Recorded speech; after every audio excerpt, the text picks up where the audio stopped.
10h-13h, Anthony Martin-Smith. Et c'est parti pour notre midi 13h avec Clément Barguin qui m'a rejoint dans le studio comme chaque jour. Bonjour Clément. Bonjour Anthony, bonjour à tous. Ça va bien ? Ça va bien. Vous n'avez pas trop chaud ? Non, si quand même. Je vais pas vous mentir, c'est vrai qu'il fait très chaud. Oui, il fait très chaud.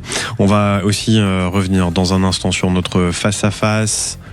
À 12h30, à midi et demi, le face-à-face, ce sera avec Johan Barbe qui est porte-parole de la FNSEA. On va revenir sur ce cri d'alerte, ce nouveau cri d'alerte lancé par les agriculteurs dans cet été avec les nombreuses problématiques, incendies, sécheresse. Les agriculteurs demandent au gouvernement un plan d'urgence. Certains parlent de plusieurs milliards d'euros.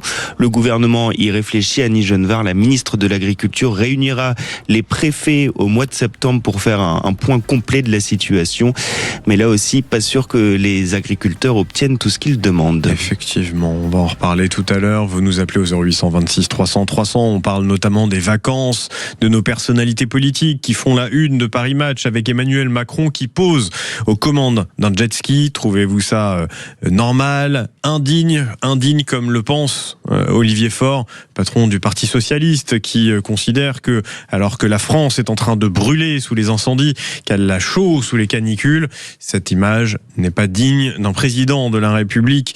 Il ne s'est pas exprimé en revanche sur une même photo où Raphaël Glucksmann est avec Léa Salamé, journaliste du 20h de France 2, amoureusement pris en photo sur une plage de Corse. Vous réagissez comme Jacques de Mulhouse dans un instant, mais avant, on va retourner dans les Landes du côté de cette commune de Luglon qui fait face à un incendie de grande ampleur, Louis Randazzo.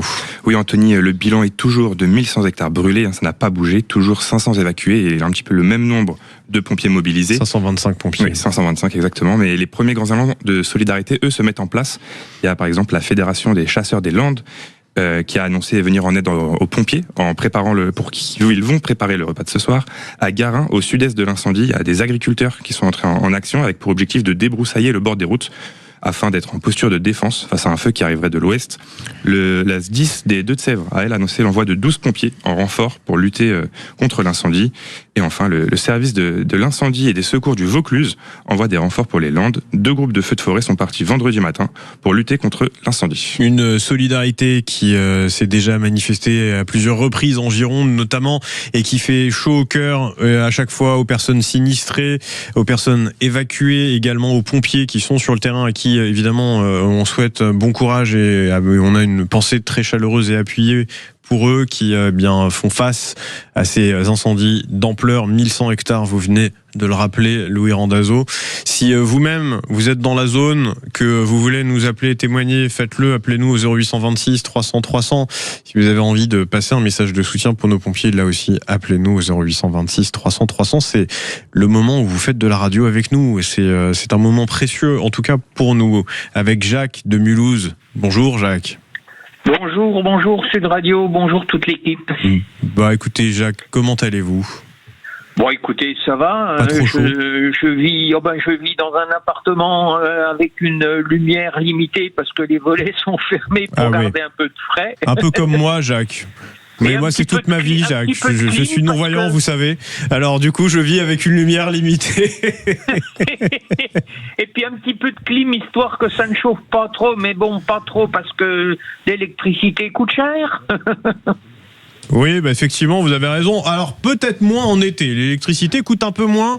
Encore que, avec ces fermetures de réacteurs nucléaires à répétition entre la chaleur des fleuves, notamment en Garonne, sur cette centrale nucléaire de Golfech, ou encore les méduses qui viennent se mettre en sortie et en entrée d'eau dans les centrales nucléaires, peut-être que l'électricité va coûter plus cher, mon cher Jacques. Alors, elle a quand même terriblement augmenté avec les marché européen de l'électricité, faut quand même être clair, faut quand même être lucide. Tant qu'on continuera à indexer le prix de l'électricité sur celui du gaz, c'est sûr que notre prix de l'électricité ira à volo, comme on dit. Vous vouliez réagir, Jacques, je crois, aux vacances dont on parle d'Emmanuel Macron au port de Brégançon avec cette photo où il est aux commandes d'un jet ski et où Olivier, j'allais dire Véran, rien à voir, c'est une autre Olivier époque. Faure. Olivier Faure, patron du Parti Socialiste, lui trouve que c'est indigne alors que la France, et on vient d'en parler il y a un an et quelques minutes, dans les Landes brûle, notamment où on a chaud, vous-même vous vivez les volets fermés. Est-ce que vous aimeriez être sur un jet ski en ce moment comme Emmanuel Macron ? Oui, éventuellement, mais je dirais que, voilà, moi je suis retraité, j'ai travaillé mes 42 ans, 3/4, comme il a été exigé pour que je puisse avoir ma retraite. Et puis là, on veut désindexer les retraites alors qu'il y en a un qui dépense 500 000 euros de budget pour des vacances à jet ski. Oui. Et ça va beaucoup plus loin que ça. C'est un comportement général de train de vie des hommes politiques par rapport à ce qu'ils nous demandent et par rapport à la culpabilisation qu'ils nous font sur les déficits et tout le bazar. Quand j'entends un monsieur Raffarin qui a défrayé la chronique ces temps derniers avec son véhicule de fonction, je lui Ça revient souvent, ça. Hein. je lui rappellerai quand même qu'il se targue d'être un gaulliste. Et que Monsieur de Gaulle partait en vacances dans sa résidence à Colombey-les-Deux-Églises, que j'ai vu puisque j'ai eu l'occasion de passer par là plusieurs fois. C'est une maison tout à fait simple, et etc., etc. Et que ce monsieur, il a renoncé à son salaire de président en se contentant de sa retraite de général. Tout comme, je le rappelais d'ailleurs pendant le débat tout à l'heure, il payait ses factures EDF à l'époque d'électricité. Il faisait ses courses. Donc, oui, en plus. C'est sûr que c'est une pratique du pouvoir qui est différente.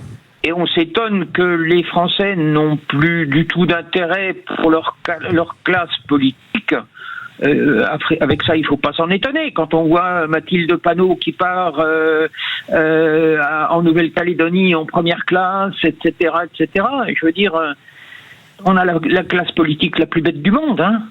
En Europe du Nord, les hommes politiques n'ont pas 120 gardes du corps, n'ont pas, etc. Ils prennent le tramway, ils vont faire leurs courses dans les supermarchés comme les citoyens normaux.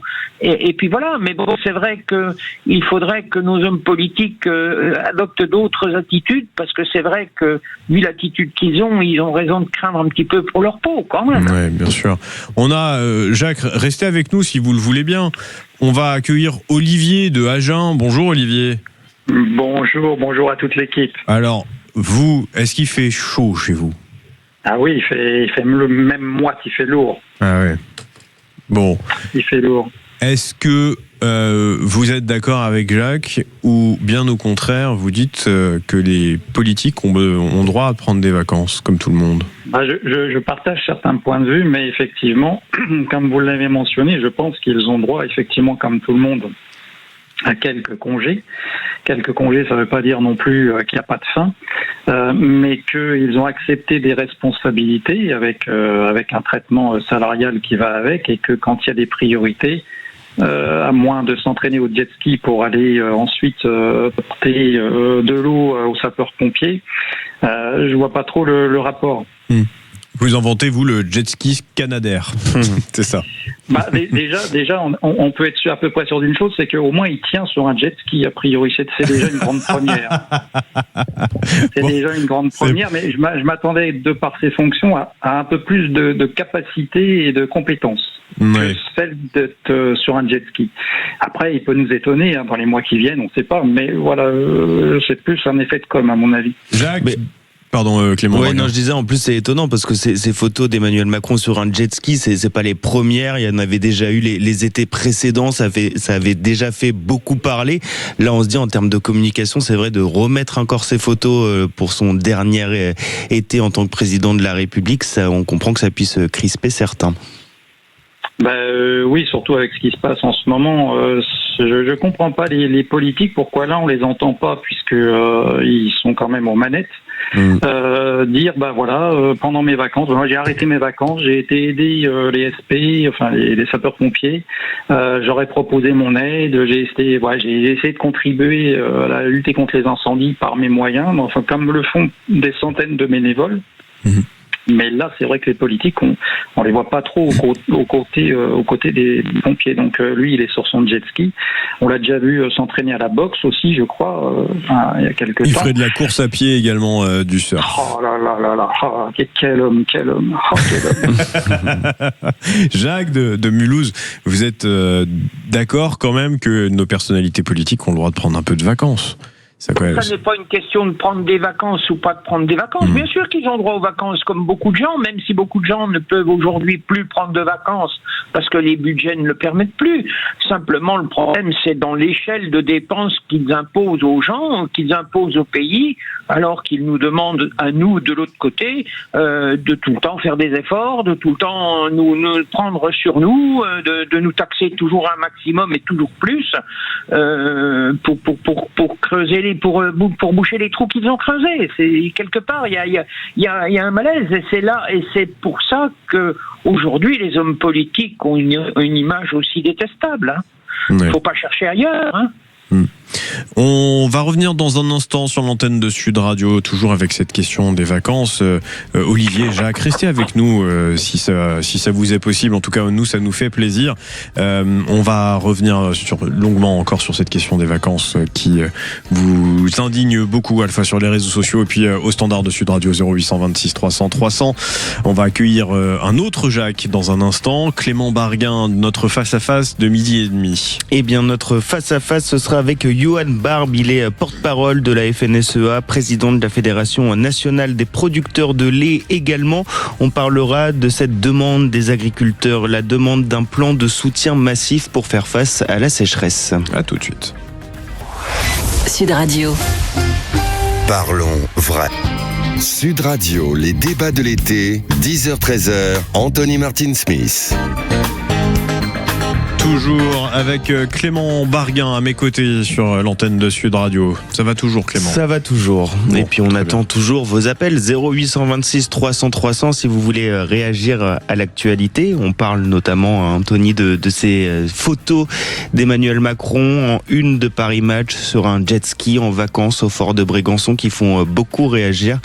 Donc continuez à nous appeler 0826 300 300 et puis à 12h30, de 12h30 à 13h, ce sera l'heure de notre face-à-face. On recevra Johan Barbe qui est porte-parole de la FNSEA, qui est aussi président de la Fédération nationale des producteurs de lait, et on reviendra avec lui sur cet appel lancé par les agriculteurs qui réclament un plan de soutien massif pour faire face à la sécheresse. Ouais, avec cet incendie qui continue malheureusement de progresser dans les Landes, dans cette commune de Luglon, 1100 hectares déjà brûlés, 500 personnes évacuées, 525 sapeurs-pompiers qui vont être rejoints par d'autres services départementaux d'incendie et de secours. Évidemment, on continue à regarder la situation de très près sur Sud Radio. On va toujours revenir vers nos amis à la fois de Mulhouse et de Agen, Olivier et Jacques. Vous êtes toujours là, messieurs ? Oui, tout à fait. Ah, merveilleux. Merci d'être là sur l'antenne de Sud Radio. Vous êtes d'accord pour qu'on accueille un autre Jacques ? Avec plaisir. Bien sûr. Bon, super. Accueillons-le alors. Ouvrons-lui la porte du studio de Sud Radio. Bonjour Jacques. Bonjour Sud Radio, bonjour toute l'équipe, bonjour aux résistants de ce gouvernement à la com. Bon bref, pardon. Vous avez soigné votre entrée, Jacques. Oui, excusez-moi. Je voulais dire simplement, si c'était quelqu'un qui a tenu la route et fait son travail, moi je vois pas pourquoi, qu'est-ce qu'on a à dire, tout le monde a le droit à prendre des vacances, voilà, je trouverais pas à dire. Mais il est complètement déconnecté, il en a rien à foutre de nous, rien d'ailleurs, depuis qu'il est arrivé. Il y a pas à tortiller. Il pense qu'à l'Europe. Là maintenant, c'est l'Europe, être président de l'Europe, c'est tout ce qu'il souhaite. Moi, de toute façon, l'argent, je peux en trouver. Il faut supprimer tous les avantages de tous les présidents, premiers ministres et tout le bordel.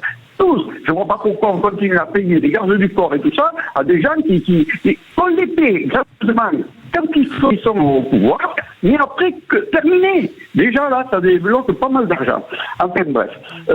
Au sujet de la justice, moi la justice, c'est tout simple. La justice, magistrat qui prend une décision, il faut connaître son nom, déjà. Comme là, celui qui vient du week-end dernier de laisser sortir un criminel, là, moi, je voudrais savoir son nom. Voilà. Tout plein de trucs comme ça.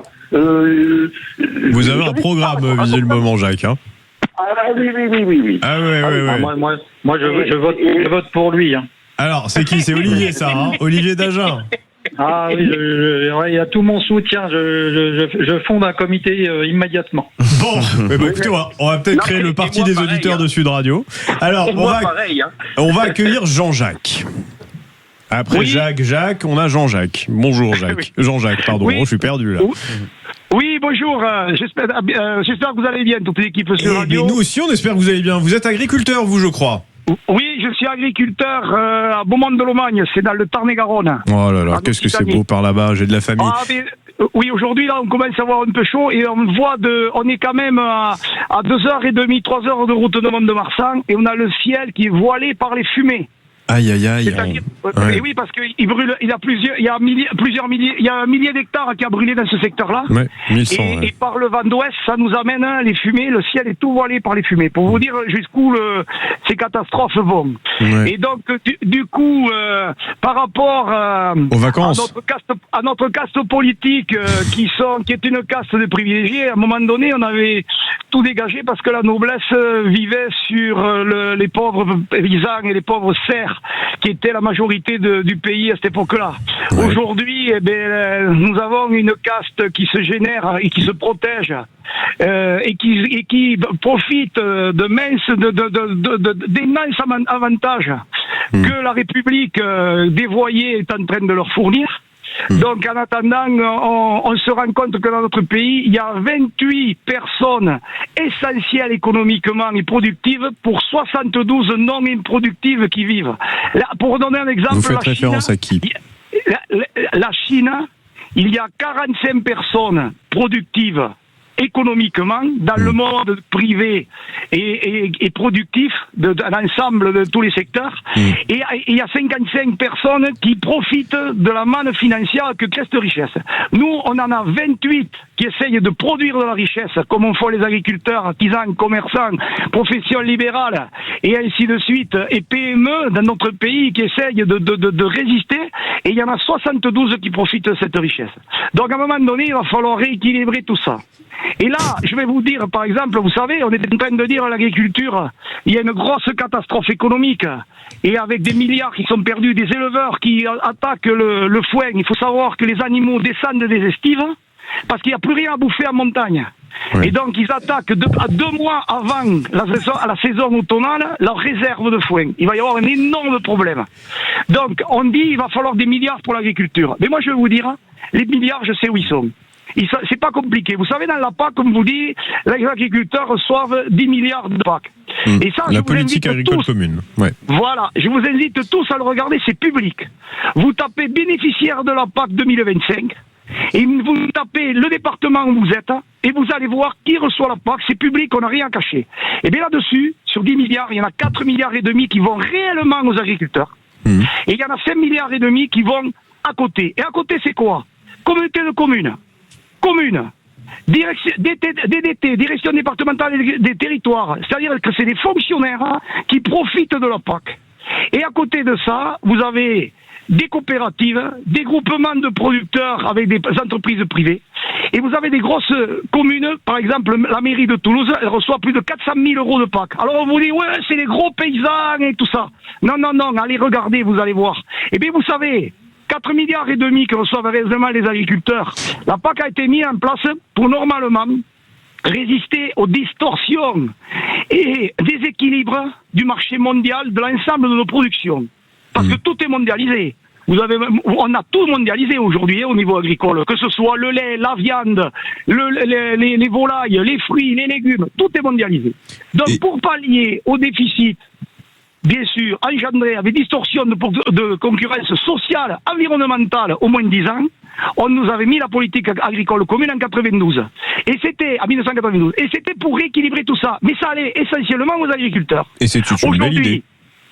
Aujourd'hui, nos aides ont baissé depuis 20 ans, de pratiquement de moitié en aide directe aux agriculteurs. Alors qu'en 20 ans, on a perdu 200 000 agriculteurs. Et à côté de ça, vous avez tout un système qui s'est greffé là-dessus avec des piliers, vous savez, on nous invente des tas de trucs. Jean-Jacques, et donc du coup, vous dites que c'est la faute à la PAC. Là-dessus. Vous dites que c'est la faute à la distribution de la PAC. Voilà, il y a un gros problème. Mais je vous invite à y aller, c'est public. Mais on va regarder, et vous savez, oui. dans quelques minutes, on va recevoir un représentant de la FNSEA. Johan Barbe, un des porte-parole de la FNSEA. Et on va le faire réagir sur ce que vous venez de dire. Si vous voulez même, voilà. Jean-Jacques, restez avec nous, si vous voulez interagir avec notre invité. Et puis ça donnera lieu à une autre discussion probablement intéressante. Peut-être est-il d'accord, peut-être a-t-il un autre point de vue, ça sera intéressant. Si vous avez un peu de temps à nous accorder, Jean-Jacques, restez avec nous avec grand plaisir. Je voudrais juste demander l'avis de Olivier et Jacques. Et Jacques, je comprends mieux pourquoi vous avez un S à la fin de vos prénoms, messieurs. C'est que vous êtes plusieurs.